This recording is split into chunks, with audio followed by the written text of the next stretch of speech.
जनसंवाद न्यूज, सत्य आणि विश्वासाची बातमी। कल्याणमध्ये एका 32 वर्षीय महिलेवर बलात्कार झाल्याची धक्कादायक घटना घडली। या घटनेनंतर आरोपी अंबादास भालेराव हा फरार झालाय। पीडित महिला ही आरोपी अंबादास भालेराव यांच्यासोबत सामाजिक कार्यकर्ता म्हणून वावरत होती, परंतु तिचा गैरफायदा घेऊन वारंवार तिच्यावर अत्याचार करण्यात आलाय। तसेच हॉटेलमधील व्हिडिओ देखील मोबाईलमध्ये कैद करून धमकावत होता। अखेर 5 मे रोजी पीडित महिलेने टिळकनगर पोलीस ठाण्यात गुन्हा दाखल केलाय। या गुन्ह्यानंतर आरोपी हा फरार झाला असून पोलीस त्याचा शोध घेत आहे। दरम्यान गुन्हा दाखल झाल्यानंतरही पीडित महिलेला गुन्हा मागे घेण्यासाठी धमकीचे कॉल येत असल्याची तक्रार देखील पोलीस ठाण्यात दाखल करण्यात आली। 10 दिवसाच्या आत पोलिसांनी आरोपीला अटक करावी, अन्यथा पोलीस ठाण्यासमोर आत्मदहन करण्याचा इशारा पीडित महिलेने दिला आहे। एक पत्रकार आहे, म्हणजे स्वतःला सांगतो की मी पत्रकार आहे, न्यूज चॅनलचा संपादक आहे, मी डॉक्टर आहे असं सांगून अद्याप तो व्यक्ती खूप गुन्हेगारी क्षेत्रातला आहे। महिलांना फसवतो, ब्लॅकमेल करतो, पीडित महिलांना न्याय देण्याच्या नावाने त्यांना बोलवतो, त्यांचा मिसयूज करतो आणि नंतर सांगतो की तुमचं कोणी ऐकून घेणार नाही, तुमच्यावरती अन्याय झाला आहे तर तुम्हाला कोणी न्याय देणार आहे, माझं कोणी काही वाकडं करू शकत नाही। तर असंच व्यक्ती आहे अंबादास वाल्मिक भालेराव, जो कल्याणपुरीमध्ये राहिला आहे।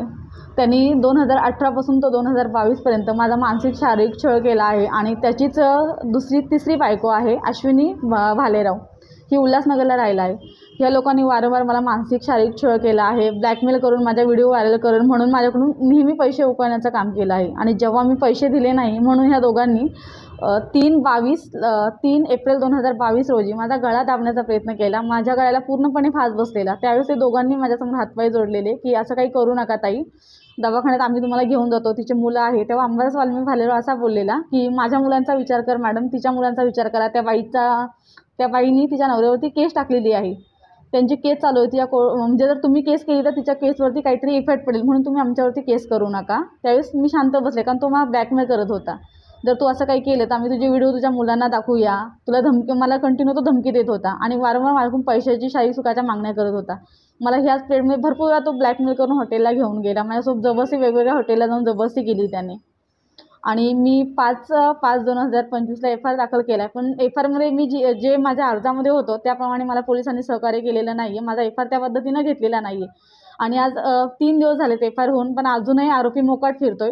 आरोपीचे मित्र मला कंटिन्यू कॉल करून ब्लॅकमेल करतात, धमकी देतात की जर तू FIR मागे नाही घेतला तर तुला आम्ही बघून घेऊ, तुला आम्ही संपवू, असे मला कंटिन्यू कॉल येतात। मी कंटिन्यू पोलिसांना इंटिमेशन देते का सर माझ्या जीवाला धोका आहे, मला कंटिन्यू असे कॉल येतात।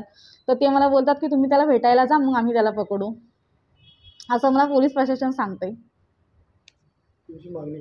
मला न्याय पाहिजे नाही, आरोपी अटक झाला पाहिजे, कारण आरोपी। अंबरनाथ पार्ले गांव में खुल चुका है एक ऐसा प्रीमियम रेस्टोरेंट जहां आपको मिलता है डिलीशियस फूड, साथ एक कॉजी इंटीरियर का आनंद। Welcome to noon to moon. हर कॉर्नर आपको अपने एक अलग वर्ल्ड में ले जा सकता है। फैमिली मीटअप्स, गैदरिंग्स या अपने special dinner, non veg to veg, इनके मेन्यू में आपको हर तरह के डिलीशियस मिलते रहेंगे। इसके लिए स्पेशल सिंधी डिशेस, जहाँ आपको मिलेगा एक वाइड वैरायटी ऑफ डिशेस, हर एक टेस्ट बर्ड को सॅटिस्फाय कर सके। जनसंवाद न्यूज, सत्य आणि विश्वासाची बातमी। आजच सबस्क्राइब करून बेल आयकॉनला क्लिक करा आणि पहा ताज्या घडामोडींचा अचूक अंदाज आपल्या मोबाईलवर।